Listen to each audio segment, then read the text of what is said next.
Bienvenidos a Trasfondo Político. Hoy se encuentra con nosotros José Roberto Ruiz Aldaña. Él es aspirante a ocupar la rectoría de la Universidad Veracruzana. Bienvenido. Muchas gracias, Rocío. Un placer estar con ustedes. Al contrario, y bueno, una pregunta obligada para iniciar esta charla es si dentro de los estatutos de la Universidad Veracruzana está permitido, por ejemplo, la participación de usted. Hay que mencionar, Rocío, agradezco la pregunta, que ni en la legislación del INE ni en la legislación de la universidad tengo impedimento para participar. Es decir, aún siendo consejero del INE, puedo hacer este ejercicio de aspiración, porque es solo eso, una aspiración hasta el momento de ocupar la rectoría.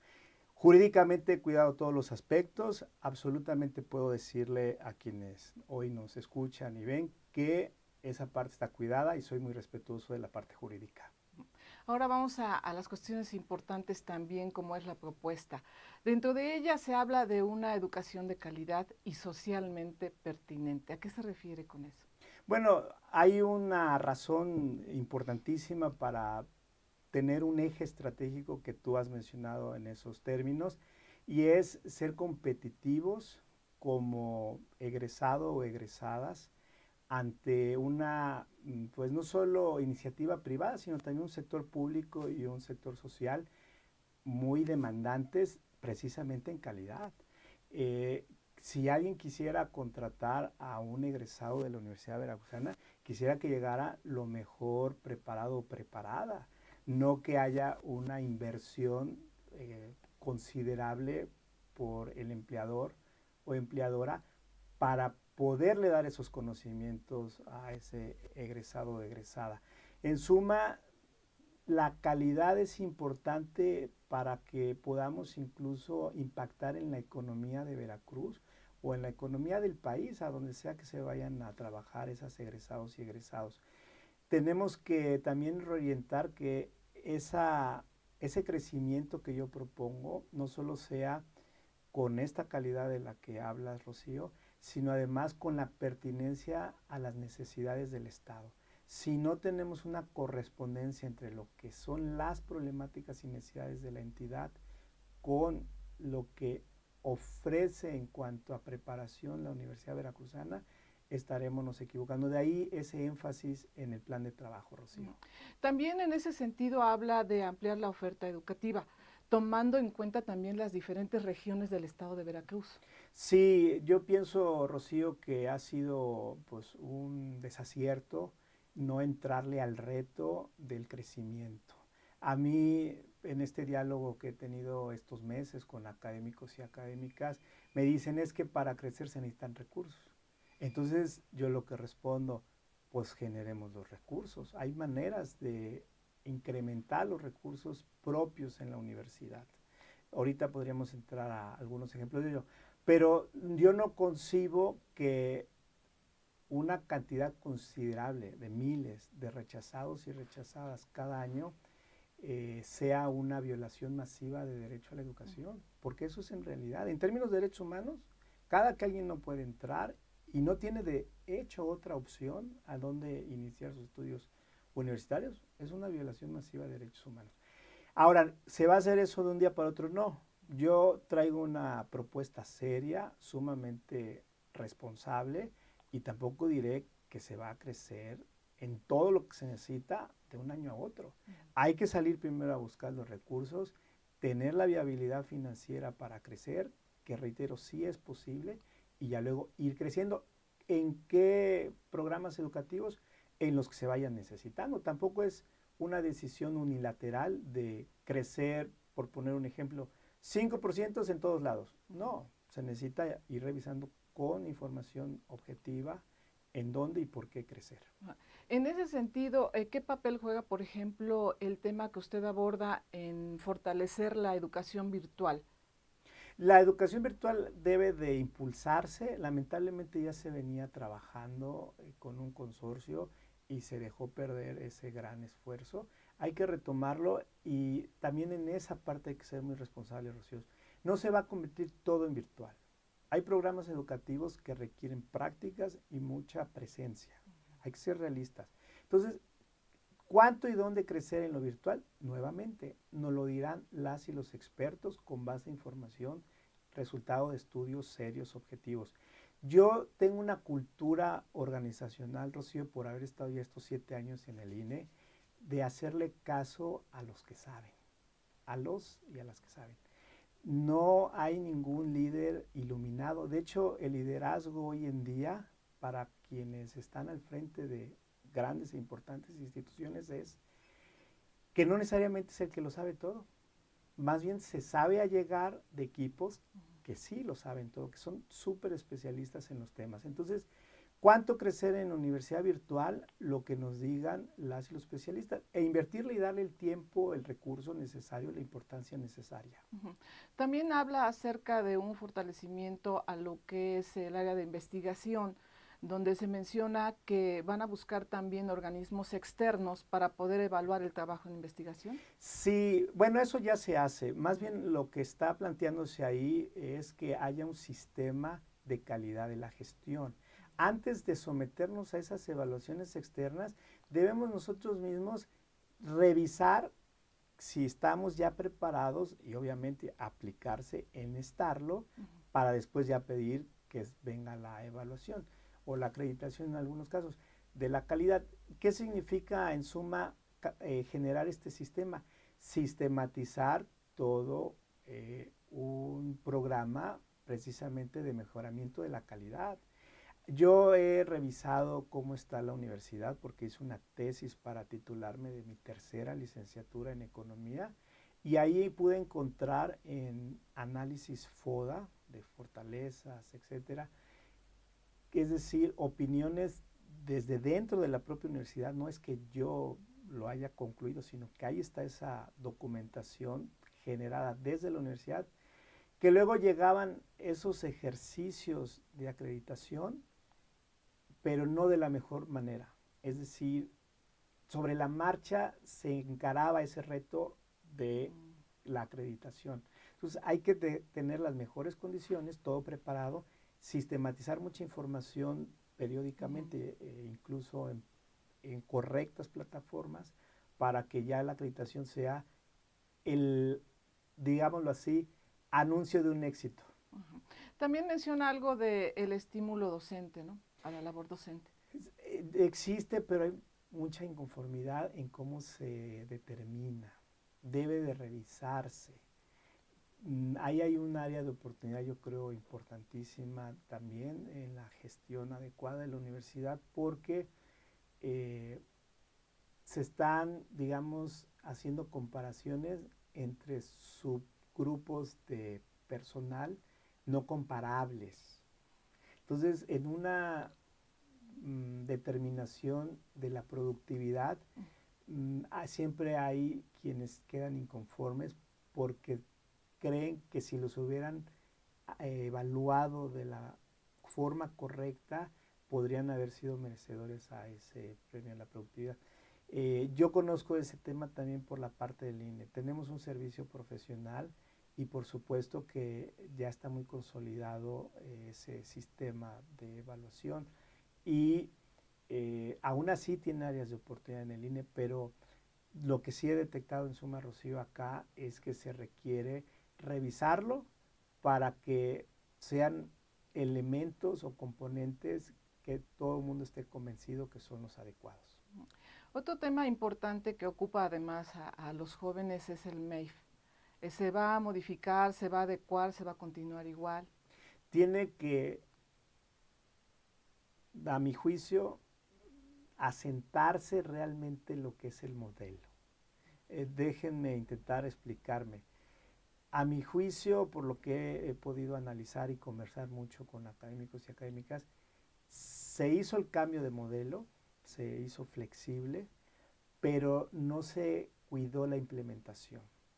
Por un ejemplo, Rocío, el nuevo modelo incluye el que el servicio social juega un papel sumamente relevante en la preparación de las y los jóvenes.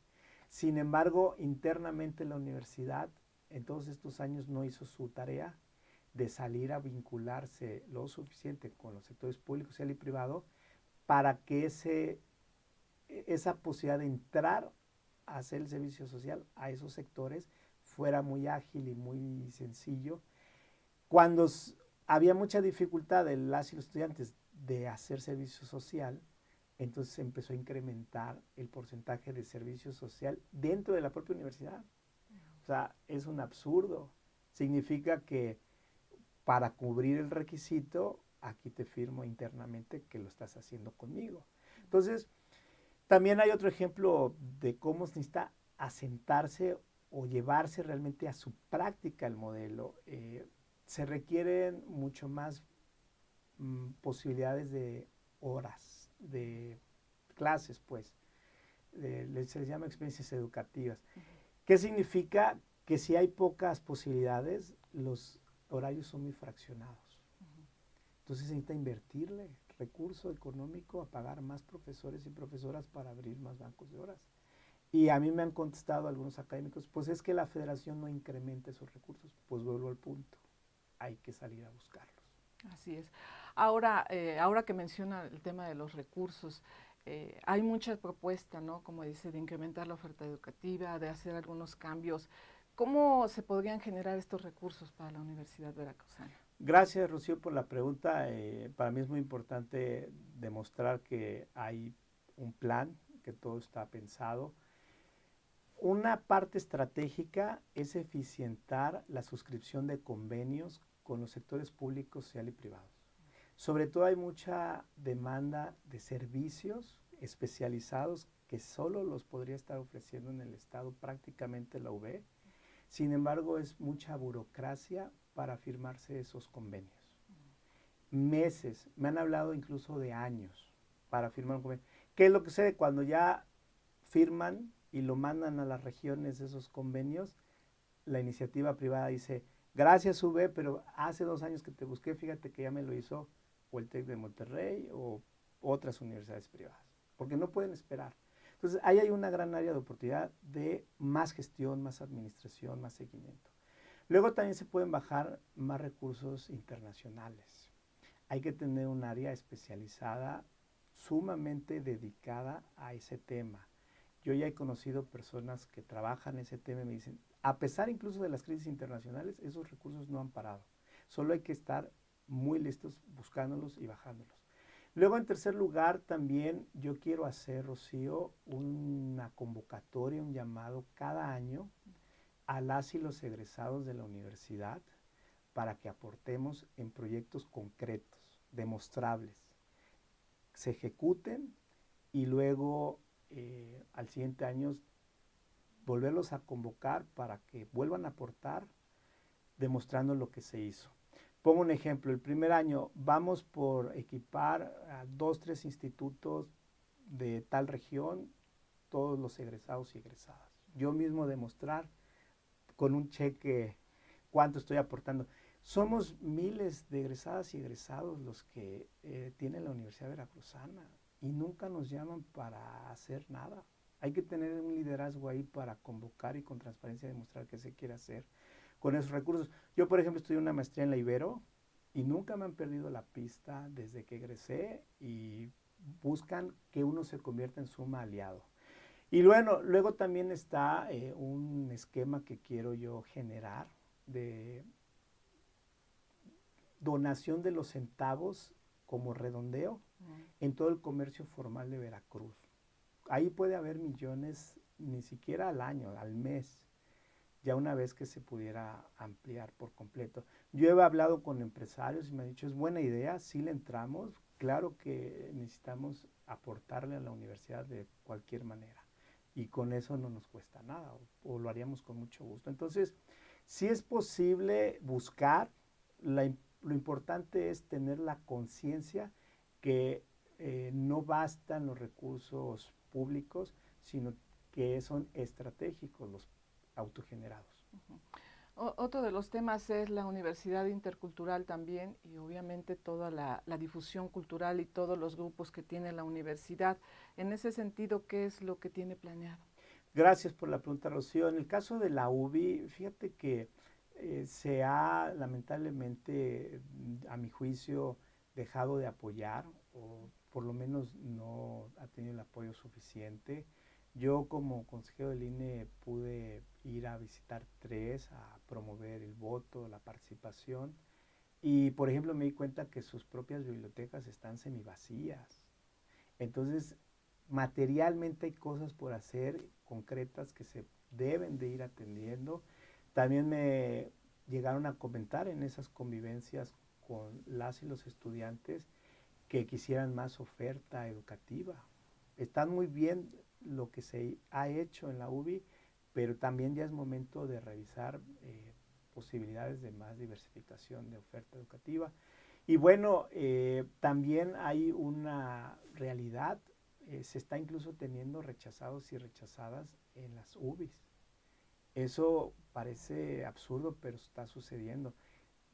Si de por sí hay pocas posibilidades y condiciones para poder estudiar allá y la Universidad Veracruzana a través de las UBIs rechaza, pues no debería de suceder eso. Habría que hacer el esfuerzo.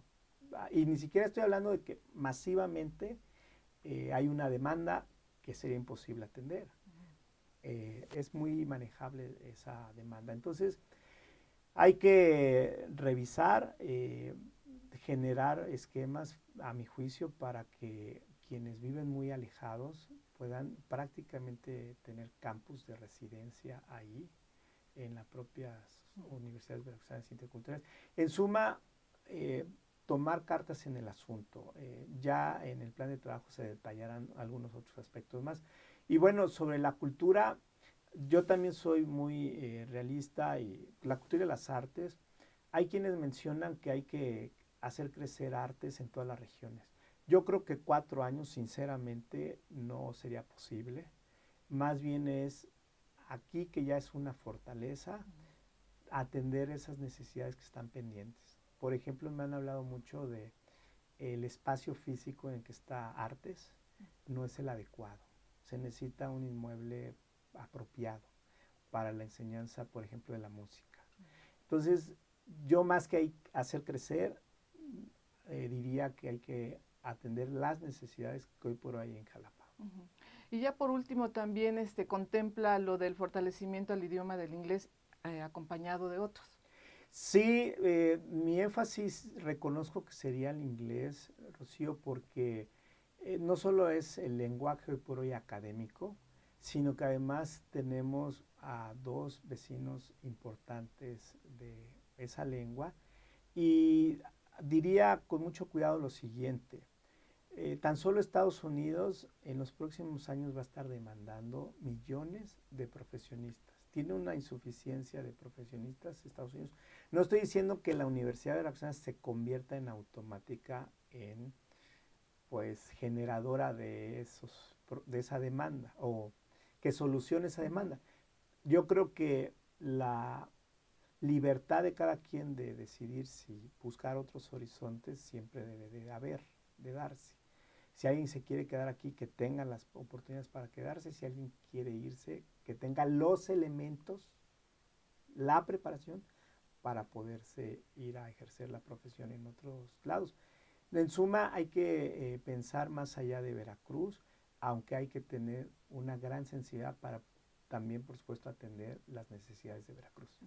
Es decir, abrir el abanico de posibilidades para todos Sí, los por ejemplo, egresados. doble titulación. Hay muchas licenciaturas que sí es posible hacer lo que se hace en esa profesión aquí o en un país anglosajón. Hay algunas otras licenciaturas que no, tipo derecho. No se puede ser abogado aquí y allá, pero por ejemplo las ingenierías, claro que sí. Entonces ahí hay que buscar esas áreas de oportunidad, por ejemplo, con dobles titulaciones. Bien, pues ya para concluir, algo que desee expresar. Sí, Rocío, por supuesto, invitar a las y los estudiantes a que puedan informarse, involucrarse en este proceso de designación. Al final del día, quienes estamos aspirando, estamos haciéndolo para servirles, y es muy importante que sepan, pues, quién y por qué y cómo les quieren servir. Y 2, a las y los académicos, decirles que también quiero trabajar fuerte para que puedan tener los mejores elementos y condiciones para hacer bien su trabajo. Y también decirle a la Junta de Gobierno que no les voy a fallar, que más allá de lo que se diga y se ha estado diciendo, en mí hay una persona que tiene la claridad de la alta responsabilidad que quiero asumir. Roberto Ruiz, muchísimas gracias por esta charla. A ustedes. Y también gracias a usted por habernos acompañado aquí en Trasfondo Político. Concluimos por el día de hoy.